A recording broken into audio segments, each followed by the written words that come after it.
God rebukes you. Kita hidup dalam firman. Kita bergantung dengan Roh Kudus. Dan ketika kita menghadapi rintangan-rintangan dalam kehidupan, belum lagi dalam hidup orang lain, we use God's authority. Kita pakai otoritas Tuhan. Kita pakai pedang roh yang adalah firman.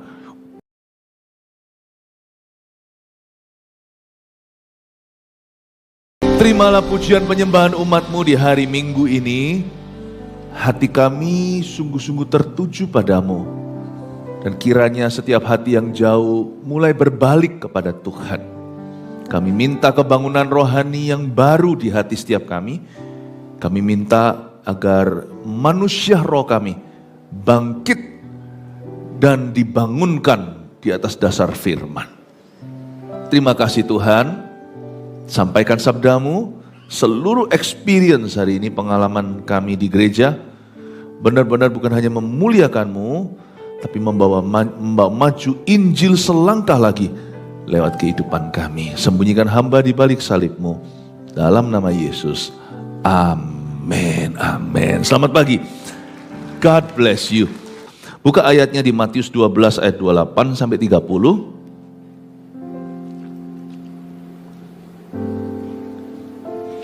Kita baca bersama-sama yuk. 1, 2, 3. Tetapi jika aku mengusir setan dengan kuasa Roh Allah, maka sesungguhnya kerajaan Allah sudah datang kepadamu. Atau bagaimanakah orang dapat memasuki rumah seorang yang kuat dan merampas harta bendanya apabila tidak diikatnya dahulu orang kuat itu yang keras? Sesudah diikatnya barulah dapat ia merampok rumah itu. Siapa tidak bersama aku, ia melawan aku. Dan siapa tidak mengumpulkan bersama aku, ia mencerai-beraikan.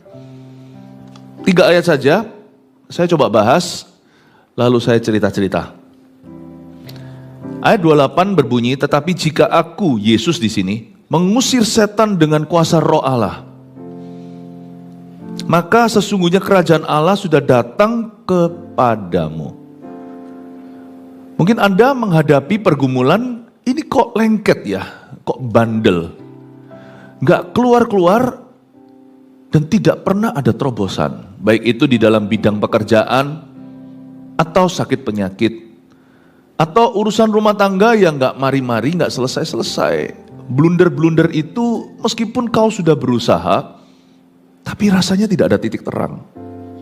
Remember, kita itu berada terjepit di tengah antara kerajaan Allah dan kerajaan iblis.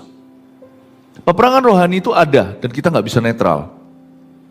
Ada hal-hal tertentu yang tidak bisa diusir kecuali lewat doa. Plus lewat puasa jika dibutuhkan. Jangan puasa karena latah atau apalagi untuk alasan diet. Diet lain cerita, silahkan gak apa-apa kalau untuk kesehatan. Tetapi jangan dicampur baurkan. Puasa itu fungsinya sangat tajam. Saya nggak gampang-gampang terus puasa, gampang-gampang puasa, lama-lama jadi biasa dan rutinitas, tetapi puasa itu harus targeted, harus ada target yang jelas. Doa melulu kok rasanya tidak terjadi apa-apa. I think waktunya saya tambahkan dengan puasa agar saya jauh lebih berserah dan menjauhi perkara-perkara duniawi seperti roti, nasi. Untuk saya bisa fokus dan konsentrasi lebih untuk perkara-perkara rohani itu dalam hidup saya atau perkara-perkara yang sangat penting. Jangan puasa karena latah. Dan puasa itu juga ada caranya. Saya nggak akan fokus khusus bicara tentang puasa, tetapi ada juga namanya puasa Daniel, nggak makan daging karena dia memang bertugas di istana. Ada orang yang sibuk kerja, nggak bisa harus ada makanan. Ada juga yang puasanya puasa Esther, ya 3 hari aku gak akan makan, tapi jangan lupa minum ya. Jangan coba-coba puasa Musa 40 hari gak makan minum, itu supranatural. Nanti jangan-jangan setelah itu Anda harus dikuburkan. Saya memulai panggilan pelayanan saya itu tahun 1992. Saya umur 18 tahun, itu anak muda lapar-laparnya. Saya masih ingat zaman itu kalau makan, saya dan kakak saya gitu ya. Kita ini kan tinggi-tinggi ya semua satu keluarga ya. Saya bukan yang paling tinggi malah. Saya ini 183, kakak saya 190 tingginya. Ini kalau makan tuh ujung ke ujung itu adalah jurang tak bertumpu. Makan pecel itu dulu, pecel pandi giling itu, tahu nggak?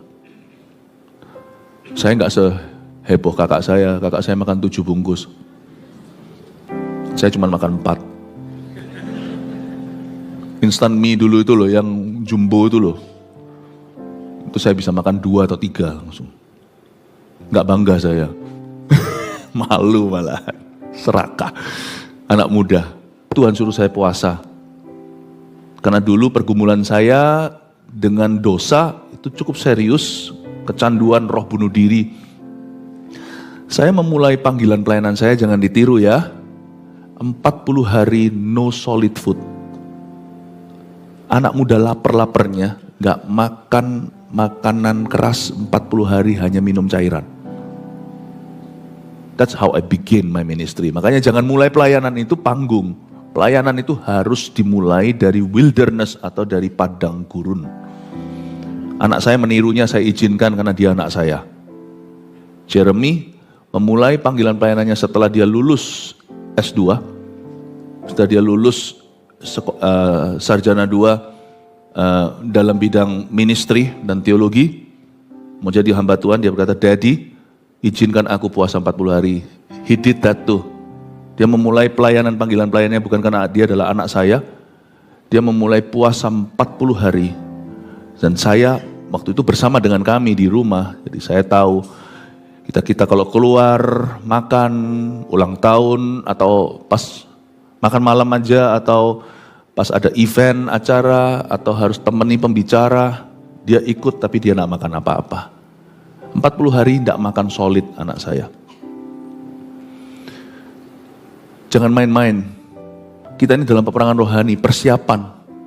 Dalam kehidupan kita mungkin tidak perlu se-ekstrim itu, karena ada orang-orang tertentu dipanggil menjadi hamba-hamba Tuhan, maka persiapannya jauh lebih serius, bukan berarti Anda boleh main-main. Setiap kita punya takaran iman.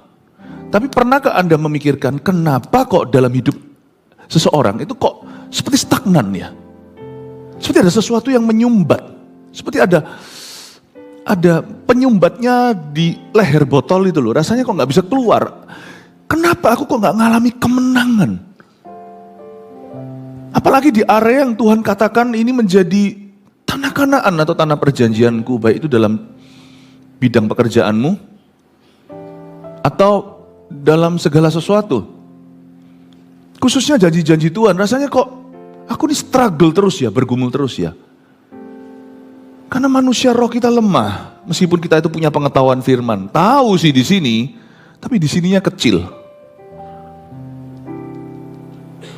Memang roh itu penurut, tapi dagingnya lemah. Dagingnya itu nggak pernah sama sekali dijinakkan. Kita nggak punya disiplin rohani yang membantu kita untuk menang atas kedagingan. Belum lagi urusan roh jahat yang menentang kita. Saya jadi ingat ceritanya Daniel di dalam Alkitab. Dia berdoa, lalu nanti 3 minggu kemudian dapat jawabannya. Lalu malaikat Gabriel yang datang kepadanya berkata, aku sudah diutus Tuhan, detik kau buka mulut, kamu dikasih sama Tuhan.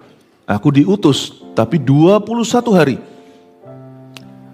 Prince of Persia, kalau malaikat bilang Raja Persia itu bukan manusia. Itu roh jahat, kuasa kegelapan, penghulu-penghulu di udara. Menghalangi aku, terjadi perang malaikat. Ya, setan bisa pakai manusia jahat, orang-orang yang iri. Mereka-mereka yang berada atau duduk di posisi pengaruh, atau di posisi power di negeri. Tapi yang hatinya dirasuk oleh roh jahat seperti Herodes. Raja Persia itu bukan raja beneran, tapi di balik raja-raja yang menentang Tuhan, di balik setiap oknum yang ada, itu ada roh-roh jahat di udara. Tugasnya dari Lucifer adalah untuk mencuri, membunuh, dan membinasakan sesuatu di hidupmu. Kalau nggak bisa binasakan, gua bunuh lah. Gua buat prematur tuh. Kalau bisa tak bunuh sekarang. Loh, tubuh kita ini bisa dibunuh, makanya itu kita juga kita harus berdoa dan mendoakan para misionaris. Memang ada yang dipanggil jadi martir, asal jangan ada yang mati prematur. Saya tiap hari berdoa untuk jemaat, supaya jemaat itu dilindungi, supaya ada kesehatan ilahi. Saya doakan Anda loh. Saya bahasa roh banyak-banyak tiap hari itu pasti nyinggung Anda. Supaya jemaat yang kami gembalakan ini sehat, diberkati pekerjaannya. Don't forget to pray for us too. Karena peperangan rohani kami yang memimpinmu, yang berjaga atas jiwamu jauh lebih berat. Kami lawan naga supaya nanti Anda sisanya hanya lawan ular. Kami lawan kobra supaya Anda terakhir hanyalah lawan ular biasa. Kalau kami lawan ular supaya Anda sisa-sisa hanya hadapi cacing-cacing. Karena itu jangan caci maki pemimpinmu, kecuali untuk sesuatu yang jelas-jelas oleh 2-3 orang saksi, bukan penggosip ria. Kalau ada sesuatu bukti jelas, nah maka kita akan konfrontasi. Siapapun tanpa kecuali termasuk diri saya. Tapi jangan jadi orang yang kepahitan, jadi orang yang suka komentar-komentar miring, percuma itu. Karena itu tanpa disadari kita membantu roh jahat. Dan kita tidak berada di pihak Roh Kudus. Pemimpin bukan berarti tidak bisa dijamah, pemimpin harus didoakan dulu. Kalau memang ada sesuatu, kita perlu tanggulangi, kita perlu tegur kalau memang iya, tapi bukanlah sembarangan. Jangan entertain, jangan manjakan sebuah tuduhan terhadap seorang pemimpin, kecuali oleh 2-3 orang saksi, objektif. Tapi you need to pray for us. Karena peperangan rohani kami banyak, nanti saya banyak cerita ya. Gimana saya ketemu setan, saya gini-gini itu timbang-timbang loh, cerita nggak sama jemaat. I think Anda cukup dewasa sekarang, saya harus cerita 1-2. Saya punya belasan cerita encounter nyata dengan setan. Bukan setan yang kau kira seperti setan-setan seperti di TV tuyul Mbak Yul gitu. Ini roh jahat yang evil, real evil spirits. Bukan horror movie yang sifatnya make up artistry. Itu make up artis semuanya. Itu hanyalah semua rekayasa kamera. Real spirits with evil intention. Roh-roh yang sungguh-sungguh punya maksud yang super jahat atas manusia. Saya mengalami encounter yang mungkin puluhan ya. Sangat nyata, tapi saya nggak mau cerita. Saya lebih banyak cerita dari sisi terangnya. Tapi sekali-kali saya perlu singgung sisi gelap ini supaya Anda tahu bahwa Anda tidak sendirian di planet ini. Tapi puji Tuhan orang yang punya Roh Kudus dia kuat. Itulah alasannya kenapa ada orang-orang di sini kok nggak bisa ngalami terobosan. Karena kita itu berada dalam perang kerajaan, Clash of Titans, Clash of Kingdoms. Yang saya maksudkan itu bukan games di apps ya. Ini bukan nama games ya, di aplikasi HP. Tapi ini real, kita itu berada di tengah-tengah perang benturan antara 2 kerajaan. Makanya Yesus berkata, kalau aku mengusir setan, Yesus loh ya, anak Allah, namanya berkuasa. Kalau kita kan pakai nama Yesus, dalam nama Yesus. Yesus itu gak perlu pakai nama-namaan. Pernahkah Yesus usir setan pakai nama Yesus? Enggak, karena dia Yesus. Setan lihat dia langsung goncang-goncang. Ingat di Gerasa. Langsung gak tahan. Kalau kita harus pakai nama Yesus baru setan keluar. Yesus loh ya. Yesus loh ya. Dia puasa. Yesus loh ya, dia doa. Sebagai manusia ini, bukan hanya sebagai ilahi. Dia tetap 100% Tuhan. Tapi pada waktu di bumi, dia juga 100% manusia. Untuk jadi juru selamat kita. Yesus loh ya. Dia berdoa di Getsemani. How about you and me? Kita mengejar sukses kita tiap hari. Kita mau mengalami miracle, mujizat. Kita mau mengalami berkat-berkat Allah. Tapi kita malas berdoa. Yesus loh ya, saya ulangi lagi. Doa. Nah kita ini siapa? Kalau kita gak bergantung pada kuasa ilahi. Yesus loh berkata, aku ngusir setan itu dengan kuasa roh Allah. Kita sudah bersekutu dengan Roh Kudus tidak? Apakah kita rajin bersekutu dengan dia? Nah ini saya gak berani tiap hari. Cuman bondo atau bermodal pengetahuan firman. Apa bedanya saya dengan orang Farisi? Orang Farisi ahli Taurat itu namanya ahli Taurat. Berarti mereka ahli dalam Taurat. Manusia rohku juga harus kuat. Gak hanya pengetahuan doang. Makanya gak heran di ayat 29, atau bagaimanakah Orang dapat memasuki rumah seorang yang kuat. Ini setan ya, ini orang kuat di sini, ini setan. Dan merampas harta bendanya apabila tidak diikatnya dahulu orang kuat itu. Siapa yang bisa mengikat orang kuat di sebuah kota atau sebuah wilayah kota? Siapa? Ya orang yang lebih kuat lah. Setan tuh gak bisa diajak ngomong, silakan you pergi, ayo keluar, hengkang, gak bisa. Setan itu gak paham bahasa halus. Setan itu hanya tunduk pada otoritas Allah. Do you have God's authority? Dan kita juga jangan lancang, meskipun setan itu musuh kita, jangan ngomongnya itu gaya, setan apa segalanya, jangan keluar kata-kata sia-sia, karena dengan demikian Anda sudah jatuh dalam perangkap setan. Pernah lihatkah ketika orang mau bertinju? Biasanya lihat ya, yang gaya, yang melontarkan semua kata-kata, kalimat-kalimat arogan, nanti yang KO. Saya tidak ajari kita hormat terhadap setan. Tapi saya ajari kita untuk tidak pakai mulut secara sia-sia. Dan jangan gaya. Karena saya dan Anda tidak bisa kalahkan setan. Kita hanya bisa mengalahkan dia dengan otoritas Tuhan. Sedangkan malaikat Mikael pun pada waktu berbenturan dengan Lucifer, dia tidak sembarang ngomong. Meskipun Lucifer adalah ular yang sudah yang dikutuk oleh Tuhan, istilahnya, simbolisnya. Tapi Mikael berkata, the Lord rebukes you. Dia pakai nama Tuhan, Tuhan menghardik engkau. Enggak pakai kata-kata yang sifatnya kedagingan. Wah, apa itu setan? Nanti gua pretelin dia segalanya, jangan gaya. Sebab setan hanya dikalahkan oleh orang-orang yang hidup dalam firman dan penuh Roh Kudus. Dan orang yang hidup dalam firman dan penuh Roh Kudus enggak ngawur mulutnya. Mulutnya itu enggak latah. Mulutnya itu mengandung bobot. Iblis, lepaskan. Kita nggak ajak dialog, bicara, dan main hina-hina. Kita tahu dia sudah dikalahkan. Kita berada di posisi Tuhan. We use the word of God as a sword. Kita pakai firman seperti senjata yang tajam. Kita pakai firman seperti pedang. Ketika kita pergi ke suatu tempat yang sifatnya keramat, lalu ada sekelompok orang-orang muda gaya-gaya, cerita-cerita, mulai ejek-ejek. Karena mereka orang Kristen. Wah, apa ini gini-gitu, pulang sakit. Loh, karena Anda tidak berada di posisi Tuhan untuk melawan iblis itu dalam kebenaran, tetapi pakai kedagingan, sifatnya hanya menghina-hina, Anda sudah setara dengan setan dan jadi mangsanya.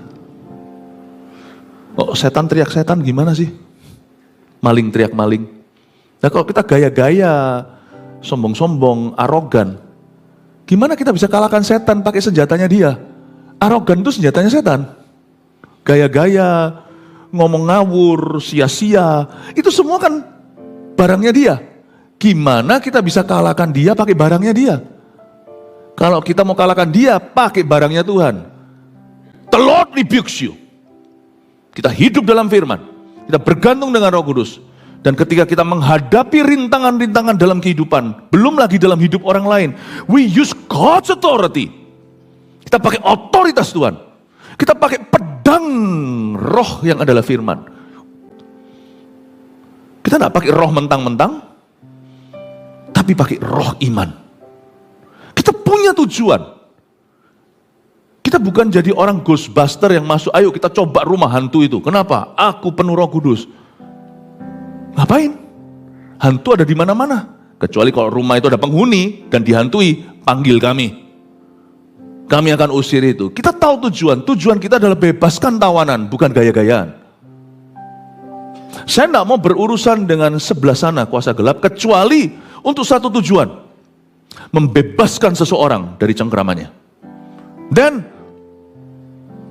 jika itu tujuannya, pimpin aku ya Tuhan ke tempat yang paling gelap.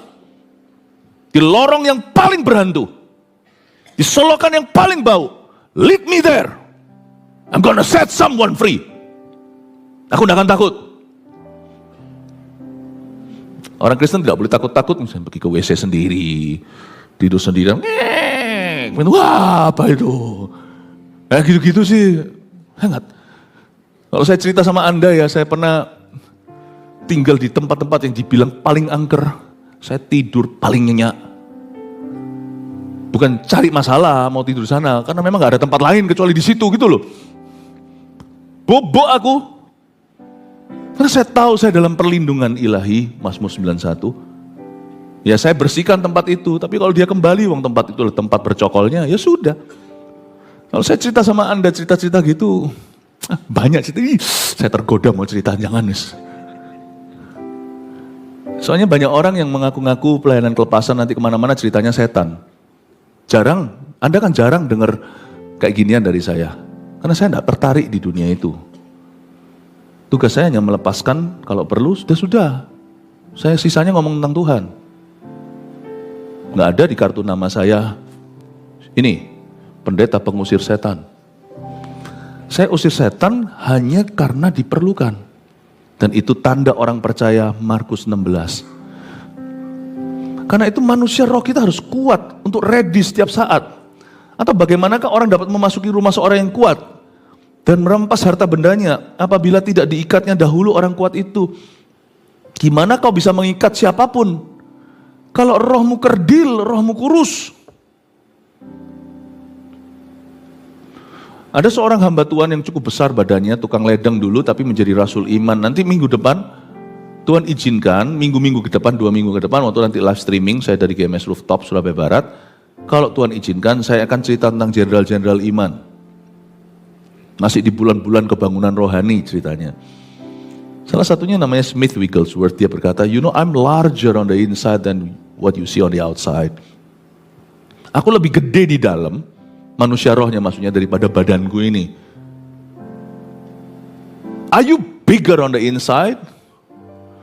Apakah Anda benar-benar besar di dalam? Dia terlebih besar, dia terlebih besar di dalamku, di dalamku. Rohmu itu loh, kena stretch enggak? Renggang enggak? Karena Tuhan tinggal di dalam. Atau rohmu kecil? Ada orang-orang tertentu itu rohnya kecil tapi omongnya besar. Tampilannya gede, tapi dalamnya itu ciut. I don't want to be like that. Saya mending diremehkan orang, tapi diangkat Tuhan. Daripada disanjung-sanjung di depan, dalamnya nggak nyampe ke situ, saudaraku. Saya prefer to be underrated by men than to be overrated by anyone. Overrated itu ratingnya itu loh. Karena itu jangan memikirkan dirimu sendiri lebih besar daripada yang patut kau pikirkan. Bangun manusia rohmu. Di perjanjian baru, di kitab-kitab terakhir sebelum Wahyu Yudas, dikatakan, bangun manusia rohmu. Build your spirit up. Bangun manusia imanmu. Manusia rohmu itu dibangun dengan berdoa dalam Roh Kudus setiap hari. Kita ini gereja Pentakosta. Dan kita tidak usah takut orang bilang apa, wah bahasa roh sesat. Karena mereka tidak mengalaminya.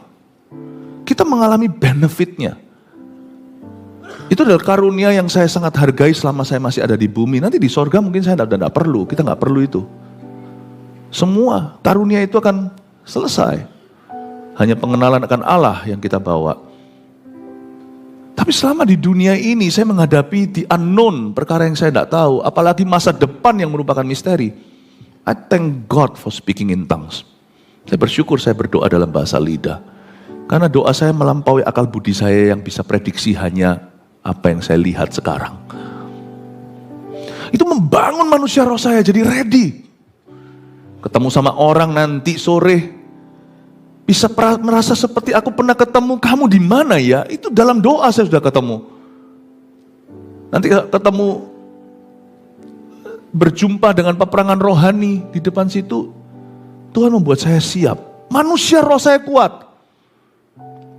Dan saya makan firman. Karena itu kalau doa makan jangan gini. Tuhan kami berdoa berkati makan minuman ini jadi kekuatan jasmani dan rohani. Itu doa yang salah. Kekuatan jasmani titik. Karena makananmu itu berakhir di jamban, gak ada kerohanian. Manusia roh kita itu kuat kalau kita makan firman bukan untuk mengkritik Tuhan. Kalau kita makan firman untuk belajar isi hatinya, dan Anda akan kuat. Dengar khotbah juga sama. Anda bukan mendengarkan khotbah pulpit yang dipakai untuk bicara tentang politik atau yang jelek-jelekkan orang. Tapi yang memberi makan manusia roh kita. Yang mengajari kita untuk mengenal Tuhan. Dan yang benar-benar mewahyukan kepada kita siapa diri kita di hadapannya. Bukan hanya melulu ke janji, tapi juga ke perintahnya. Kalau kita itu makan firman, roh kita itu kuat. Sehingga kita bisa mengalahkan roh-roh jahat. Kalau enggak ya, pakai semua teori. Sekalipun mau sekolah seminari, mau sekolah teologi pun percuma. Anda bisa datang pada satu orang kesurupan misalnya, ini yang ekstrim ya, enggak usah yang kesurupan, kehidupan dulu banyak setan. Tapi misalnya Anda berhadapan dengan seorang yang kesurupan, Anda berkata, dalam nama Yesus. Nggak tentu iblis akan pergi. Karena dia nggak takut. Bukan nggak takut sama nama Yesus. Nggak takut sama yang ngaku-ngaku kenal Yesus. Sampaikan semua teori. Tumpangin tangan, nggak ada yang sembuh. Bukan berarti kesembuhan bisa kita sengaja selalu. Itu kan adalah rahmat Tuhan. Tapi kenapa Tuhan kok tidak, seolah-olah tidak mengalir lewat tangan seseorang? It's not because you don't know about him, bukan karena Anda tidak mengenal tentang dia. Tetapi karena manusia rohnya lemah, kita yang tumpang tangan aja gak percaya. No faith, tidak ada iman. Manusia imannya lemah. Bagaimana kita bisa memasuki rumah seorang yang kuat dan merampas harta bendanya? Sesudah diikatnya barulah dapat ia merampok rumah itu. Makanya tidak ada jarahan-jarahan Tuhan dalam kehidupan kita. Belum lagi orang-orang yang merupakan tahanan atau tawanan setan yang harus kita bebaskan. Nggak pernah terjadi di hidup kita. Kita akan selalu yang namanya victim mentality. Orang begini kalau manusia rohnya lemah akan senantiasa selama-lamanya jadi pasiennya Tuhan. Nggak pernah jadi partnernya Tuhan. Loh, kita tetap akan jadi pasiennya Tuhan. Sampai kapanpun saya tetap adalah pasiennya Tuhan. Saya ngomong sama anak-anak saya. Kalian sampai kapanpun tetap anak-anak papa mama. Tapi anak kan gak terus cebol kan. Dia pasti akan satu waktu dia menjadi sama dengan papanya. Kalau melebihi. Meskipun tetap forever anaknya. Yesus berkata, kalau kamu percaya kepada aku, kamu akan melakukan perbuatan pekerjaan yang aku lakukan. Bahkan lebih dari ini karena aku telah pergi kepada Bapakku. Yesus itu melayani di atas muka bumi. Public ministry cuma 3,5 tahun. 3,5 atau 3/4. Ada banyak kesembuhan yang belum terjadi, dilakukan oleh anak-anaknya, karena zaman itu belum ada HIV. Saya bersyukur dalam pelayanan kita, gereja kita, termasuk lewat channel manapun, seperti Saat Teduh Bersama dan sebagainya. Berapa banyak pasien HIV AIDS yang sembuh waktu kita tumpang tangani. Itu belum ada di zamannya Tuhan Yesus di Galilea. God is still working through hands of faith. Tuhan masih bekerja lewat tangan-tangan iman. Kenapa kok seperti seolah-olah doa kita gak mempan? Karena kita gak percaya. Kenapa kita gak percaya? Karena manusia roh kita lemah, kita lebih kedagingan, kita lebih manusia panca indera. Karena memang kita gak bergaul sama Roh Kudus, dan kita memang gak makan firman, kita hanya makan steak. Kita hanya makan seafood. Kita gak pernah makan God's food. Makanan dari Tuhan. Ayat 30, siapa gak bersama aku? Ia melawan aku. Gak bisa, namanya non-block alias netral. Gak bisa, kalau kita gak bersama dengan Tuhan, kalau kita gak kuat, kita pasti goyah. Kalau kita goyah, pasti terbawa arus. Kalau kita terbawa arus, pasti cepat lambat.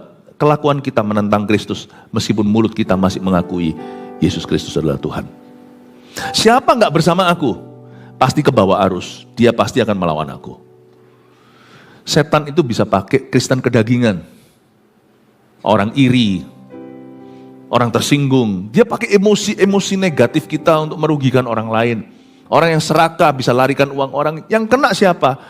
Yang jadi jatuh korban siapa? Orang-orang yang juga tidak hidup dalam firman meskipun dia nggak sengaja, mungkin dia tidak pernah diajari. Jadi dia spekulasi, orang-orang begini gampang dilarikan. Percayain sesuatu, langsung habis itu kepercayaan itu dikhianati. Setan itu kan selalu mencari mangsa yang paling mudah kan.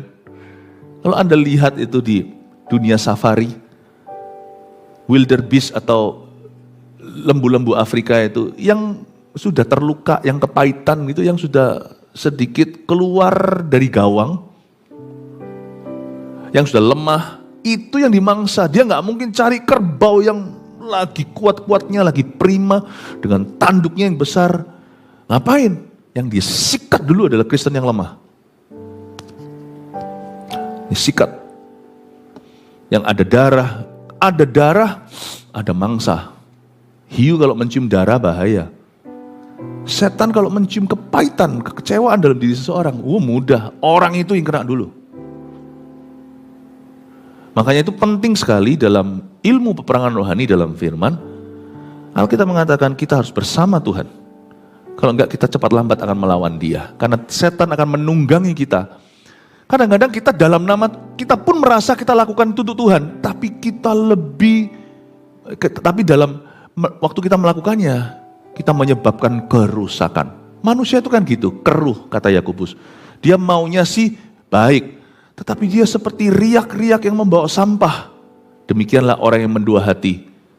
Orang yang pikirannya duniawi. Dia kira dia lakukan untuk Tuhan. Tapi ujung-ujungnya dia merugikan dirinya dan banyak orang.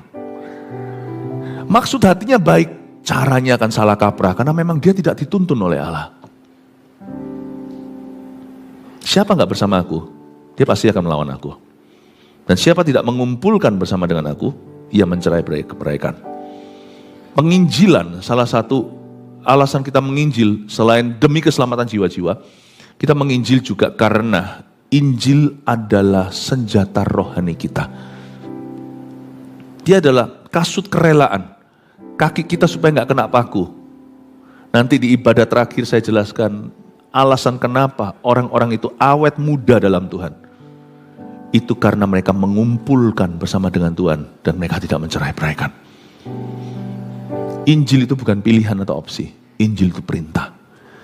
Uniknya, orang itu mikir gini, ngapain aku beritakan Injil? Aku sendiri belum selesai. Nggak selesai, my brother. Sampai engkau melakukan kehendak Tuhan, nggak selesai. Waktu kita memberitakan Injil, karena ketaatan dan beban ilahi, banyak hal selesai dalam diri kita. Siapa tidak mengumpulkan, dia mencerai-beraikan. Cerai-berai semua di dalam dirinya.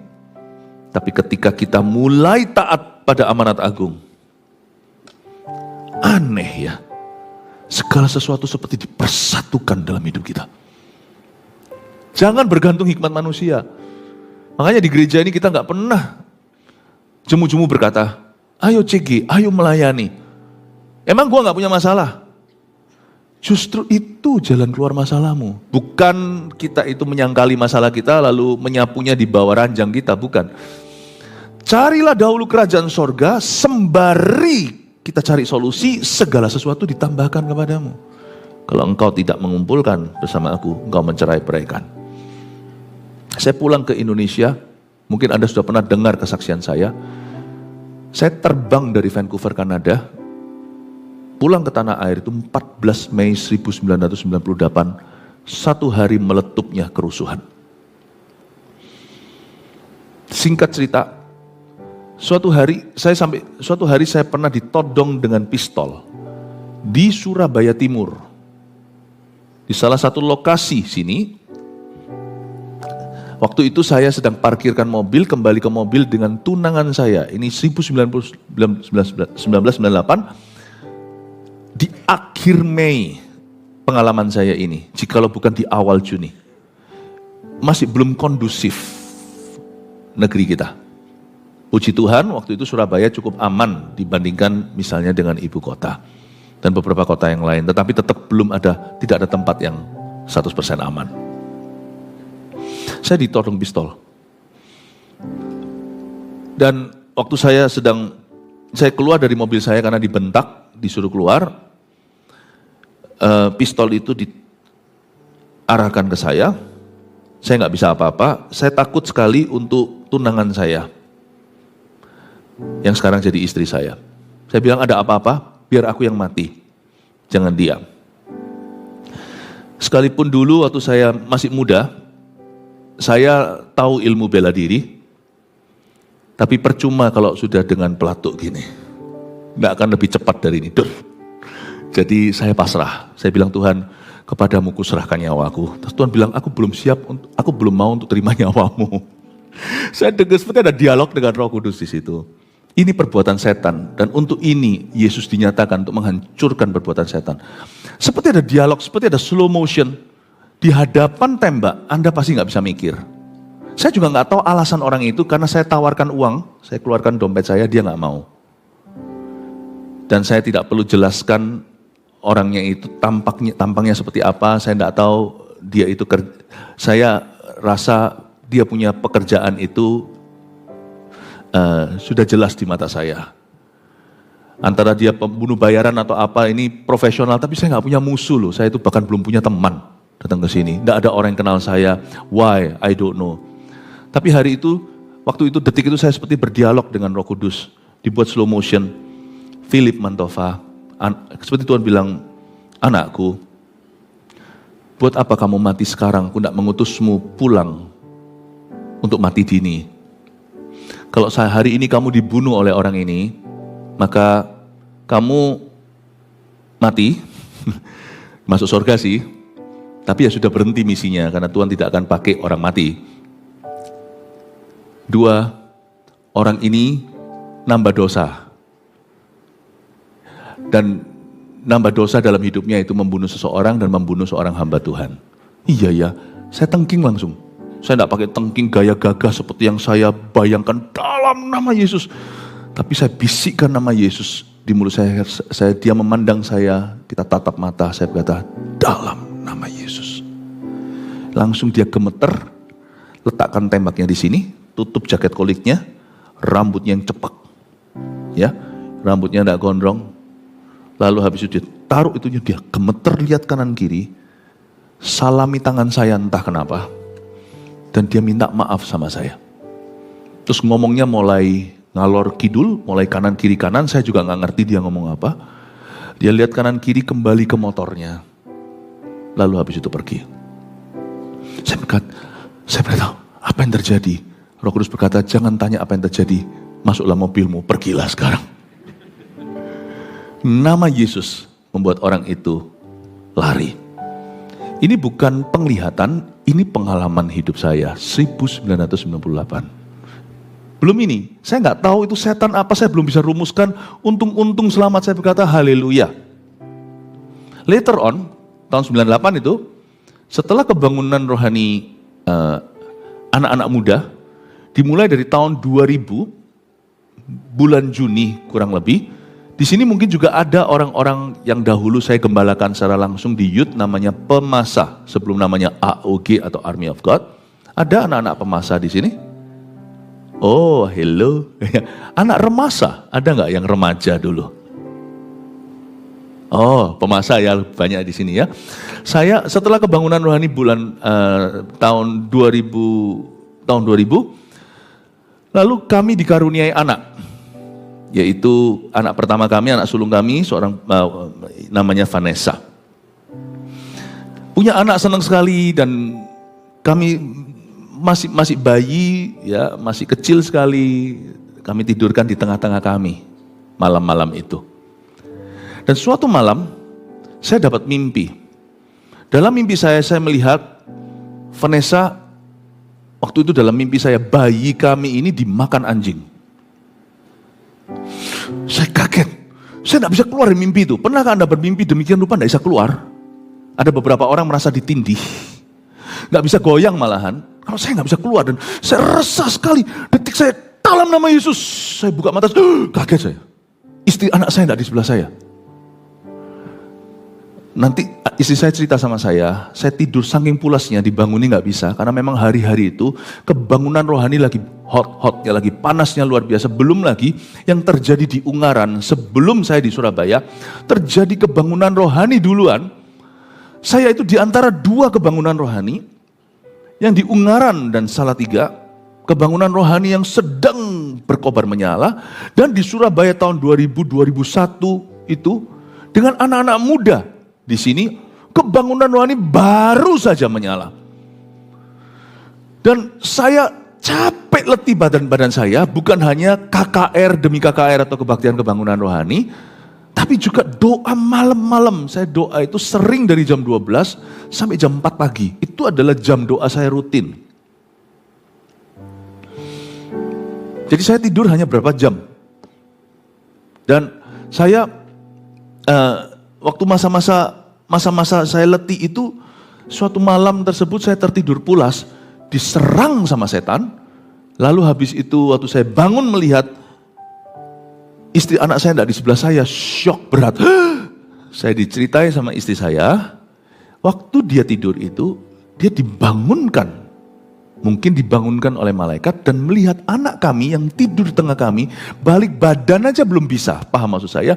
Dia kita pakai selimut yang itu loh, yang untuk bayi yang bisa di bedong itu ya. Itu anak saya itu, ini kami tidur begini paralel, anak kami itu seperti tidak ada, seperti ada tangan yang tidak kelihatan menarik dia. Jadi bayi itu jalan sendiri gitu, mau dibanting di bawah ranjang. Istri saya itu dibangunkan dan pegang anak saya dan kata, dalam nama Yesus. Dan peperangan itu begitu mencekam dan dia tahu suaminya ini pasti fine-fine saja, karena dia tahu saya ini seorang pejuang, saya ini petarung dalam iman, saya ini seorang warrior, ya. Jadi dia terpaksa harus ambil anak saya, larikan ke rumah sebelah karena waktu itu kami masih tinggal bersebelahan dengan orang tua. Anak dilarikan dulu dan pada waktu dia lari ke situ, 3 menit kemudian saya terjaga. Saya lihat, kaget saya, anak istri tidak di sana. Barusan mimpi buruk seperti itu. Keringat dingin, saya bilang, ada apa terjadi? Tiba-tiba seperti ada yang beritahu saya, pergi ke rumah sebelah, istri anakmu di situ. Waktu saya lari ke situ, saya melihat mereka, lalu istri saya cerita. Saya masukkan dalam pikiran saya dan hati saya, what is going on? Apa yang terjadi? Ini bukan sesuatu yang mengada-ngada. Anda harus tahu bahwa saya dan istri saya adalah orang yang paling tidak pernah ngeroh. Apalagi istri saya yang sangat-sangat kuat di dalam hal logika, organisasi, belas kasih. Kalau saya memang lebih di departemen peperangan rohani, penginjilan, tanda-tanda heran. Dan istri saya itu beritahu saya, anak saya itu bisa ada yang narik dan dia bisa turun sendiri dari ranjang begini ke kaki ranjang. Dipegang sama dia in Jesus name. Ngamuk hatiku. Setelah kembali lagi ke kamar, saya tidurkan dan tenangkan, kami berdoa. Saya menghadap Tuhan malam itu, saya tidak tidur sampai pukul berapa, sampai pagi. Saya berkata, Tuhan, what is going on? Dan Tuhan berkata, kebangunan rohani yang kulakukan melalui kamu telah mengusik roh-roh jahat di kota ini. Aku besertamu. Malaikatku berjaga-jaga. Malam ini adalah sebuah episode untuk engkau menyadari bahwa kau berada di medan perang depan. Untuk anak-anak muda, kemudian nanti ada untuk orang-orang tua yang akan masuk dalam kerajaan Allah dalam jumlah yang banyak. Tuhan berkata, hambaku berdoa, jangan tidur, terjagalah. Tidak sanggupkah kau berjaga-jaga dengan aku? Saya berdoa sampai subuh, sampai pagi. Saya berteriak sama Tuhan, tercetus kata-kata, setan! Aku akan mencarimu. Kamu berada di mana di Surabaya, aku akan cari kamu. Aku akan usir kamu. Mungkin waktu LC kemarin, pada waktu kita leadership community, hari apa kemarin? Hari Selasa. Saya ada cerita tentang bantal saya yang dirobek itu. Itu salah satu dari belasan atau puluhan cerita saya encounter menghadapi roh-roh jahat secara nyata. Ini semuanya seperti satu siklus event atau kejadian. Tapi itu membuat hati saya marah. Tapi kemarahan itu bukan kepada manusia, saya tahu peperangan kita bukan melawan darah dan daging. Tapi ada suatu perasaan di dalam hati saya menyala. Ini perang, dan kami akan menang. Saya berkata, iblis, aku akan cari kamu sampai ke ujung Surabaya. Karena kamu robek bantalku. Tapi lebih dari itu, karena kamu jamah anakku. aku cari kamu, aku akan mengusirmu. Kebaktian 2 nanti setelah ini saya akan ceritakan. Gor Kertajaya, KKR yang namanya kosongkan neraka, penuhi sorga. Ketika iblis tersebut nangis dengan suara wanita di gedung olahraga, didengar oleh sebagian orang pada waktu kebangunan rohani terjadi. Dan 400 orang dibaptis immediately. Kita tidak pernah lihat sebanyak itu orang dibaptis itu pertama kali. Saya akan tunjukkan bagaimana akhirnya kita ketemu dengan roh-roh jahat itu. Dan orang kuat itu kita ikat. Karena yang lebih kuat dari orang kuat itu siapa? Kita, gereja Tuhan. GMS lebih kuat dan bersama-sama kita teguh. Tapi bercerai kita runtuh. Dan waktu kita semuanya berkumpul bersama-sama, membawa kerajaan Tuhan itu maju di atas muka bumi, Allah beserta kita. Anak saya tidak apa-apa, dia tidak terjamah, unscratched, tidak ada bahkan cakaran sama sekali. God knows how to protect his servants. Tuhan tahu bagaimana menjagai hamba-hambanya. Tuhan tahu bagaimana menjagai umatnya. Dan Tuhan tahu bagaimana membawa kita pada jalan kemenangan. Mungkin Anda bertanya, kok bisa sampai gitu ya? Kemarin pada waktu saya kesaksian seperti ini, ada seseorang yang masih baru saja jadi orang Kristen. Jadi orang Kristen ya, bukan Kristen dari kecil. Dia baru lahir baru, tanya sama saya, Ko Philip, kok bisa ya, kok diserangi kayak gitu? Saya bilang, kamu gak usah takut. Kamu gak akan diserang gitu kok. Kepada siapa yang dipercaya lebih, dituntut lebih. Kamu gak usah takut.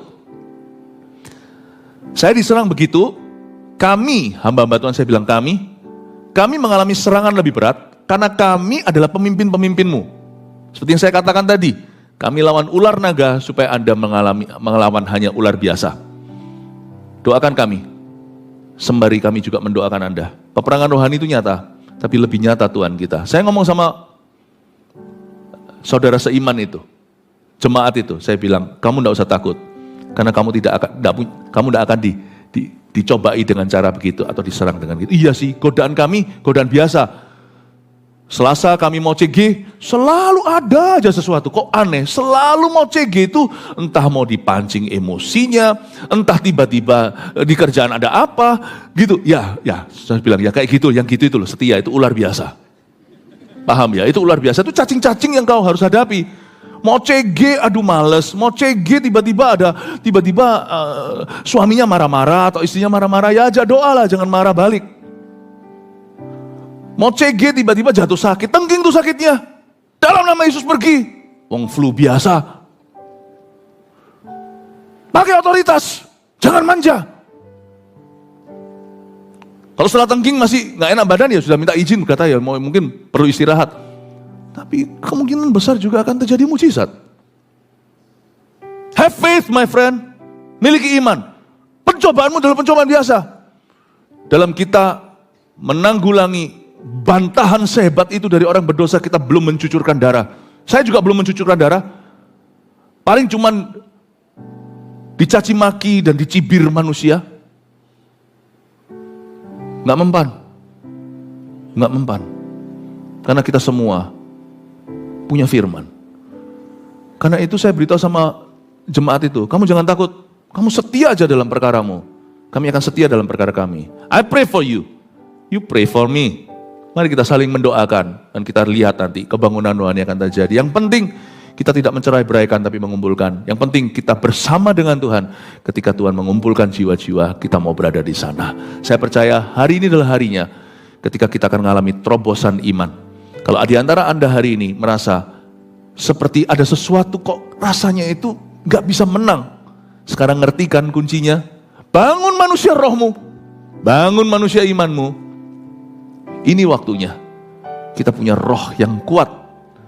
Dan ini juga waktunya untuk kita berdoa. Salah satu cara untuk membangun manusia roh kita, salah satu cara yang paling utama adalah doa, dengan berdoa. Pray for your own sake. Sebelum Anda bisa mendoakan orang lain, bangun hidup doamu dulu. Supaya Anda menjadi orang Kristen yang sungguh-sungguh dipenuhi oleh Roh Kudus. Amin Bapak Ibu. God bless you. Mari kita semua bangkit berdiri.